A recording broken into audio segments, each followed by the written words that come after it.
Jeffrey ਆਈਪਸਟਾਈਨ ਨੂੰ ਲੈ ਕੇ ਤੇ ਜੋ ਉਹਨਾਂ ਦੀ ਹੀਅਰਿੰਗ ਹੋਣੀ ਸੀ, ਉਹਦੇ ਵਿੱਚ ਹਿਲਰੀ ਕਲਿੰਟਨ ਨੇ ਇਹ ਕਿਹਾ ਆ ਕਿ ਮੇਰਾ ਕੁਛ ਵੀ ਲੈਣਾ ਦੇਣਾ ਨਹੀਂ ਹੈਗਾ, ਨਾ ਹੀ ਮੈਂ ਕਦੇ ਜੈਫਰੀ ਐਪਸਟੀਨ ਨੂੰ ਮਿਲੀ ਹੈਗੀ ਆ।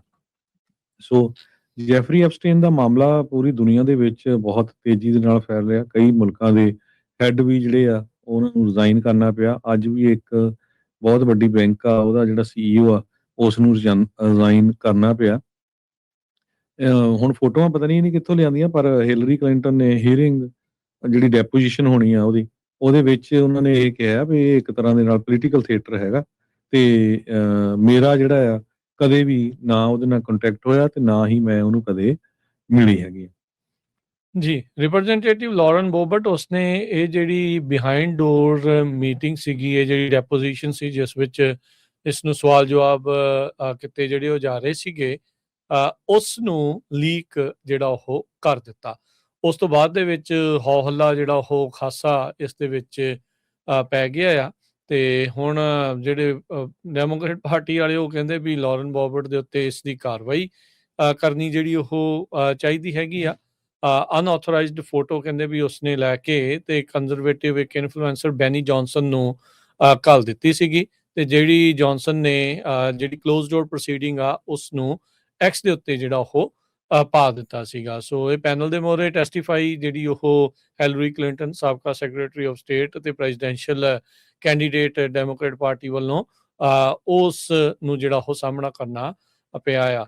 ਲਾਰਨ ਬੋਬਰਟ ਨੇ ਬਾਅਦ ਦੇ ਵਿੱਚ ਕਿਹਾ ਬੈਨੀ ਡਿਡ ਨਥਿੰਗ ਰੋਂਗ, ਵੀ ਇਹ ਜਿਹੜੀ ਕਲੋਜ਼ ਡੋਰ ਡੈਪੋਜੀਸ਼ਨ ਸੀ ਉਸ ਦੀ ਫੋਟੋ ਜਿਹੜੀ ਉਹ ਪੋਸਟ ਕਰਕੇ ਕਹਿੰਦੇ ਵੀ ਉਸਨੇ ਕੋਈ ਗਲਤੀ ਜਿਹੜੀ ਉਹ ਨਹੀਂ ਕੀਤੀ ਹੈਗੀ। ਸੋ ਜਿੱਦਾਂ ਤੁਸੀਂ ਦੱਸਿਆ ਵੀ ਉਸਨੇ ਆਪਣੀ ਓਪਨਿੰਗ ਸਟੇਟਮੈਂਟ ਦੇ ਵਿੱਚ ਕਿਹਾ ਸੀ ਵੀ ਉਸਨੂੰ ਐਪਸਟੀਨ ਦੀਆਂ ਜਿਹੜੀ ਕ੍ਰਿਮੀਨਲ ਐਕਟੀਵਿਟੀਜ਼ ਦੇ ਬਾਰੇ ਕੋਈ ਨਵੀਂ ਹੋਰ ਇਨਫੋਰਮੇਸ਼ਨ ਨਹੀਂ ਹੈਗੀ।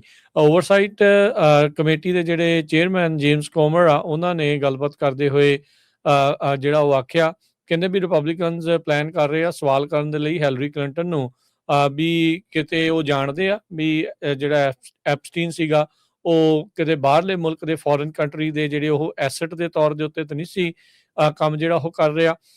ਉਹਨੇ ਇੰਨੀ ਜਿਹੜੀ ਮਾਇਆ ਆ, ਵੈਲਥ ਆ, ਮਨੀ ਆ, ਉਹ ਕਿੱਦਾਂ ਜਿਹੜੀ ਉਹ ਰੇਜ਼ ਕੀਤੀ ਉਹਨਾਂ ਦੀ ਕਲਿੰਟਨ ਫਾਊਂਡੇਸ਼ਨ ਦੇ ਵਾਸਤੇ ਵੀ। ਸੋ ਹਿਲਰੀ ਕਲਿੰਟਨ ਨਕਾਰ ਰਹੀ ਆ ਵੀ ਉਹ ਕਦੀ ਐਪਸਟੀਨ ਨੂੰ ਮਿਲੀ ਜਿਹੜੀ ਹੋਵੇ।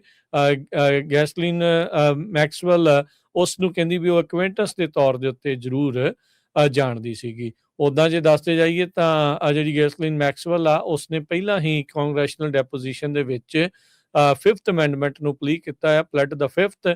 ਉਹਨੇ ਕਿਸੇ ਵੀ ਸਵਾਲ ਦਾ ਜਵਾਬ ਦੇਣ ਤੋਂ ਉੱਥੇ ਨਾ ਕੀਤੀ ਸੀ, ਪਰ ਹਿਲਰੀ ਕਲਿੰਟਨ ਦੀ ਡੈਪੋਜੀਸ਼ਨ ਦੀ ਜਿਹੜੀ ਫੋਟੋ ਆ ਉਸਨੇ ਇਸ ਕਹਿ ਸਕਦੇ ਹਾਂ ਵੀ ਜੋ ਚੱਲ ਰਹੇ ਆ ਉਸ ਨੂੰ ਇੱਕ ਹਿਸਾਬ ਦੇ ਨਾਲ ਕੁਝ ਸਮੇਂ ਦੇ ਲਈ ਡੀਰੇਲ ਜ਼ਰੂਰ ਕਰ ਦਿੱਤਾ।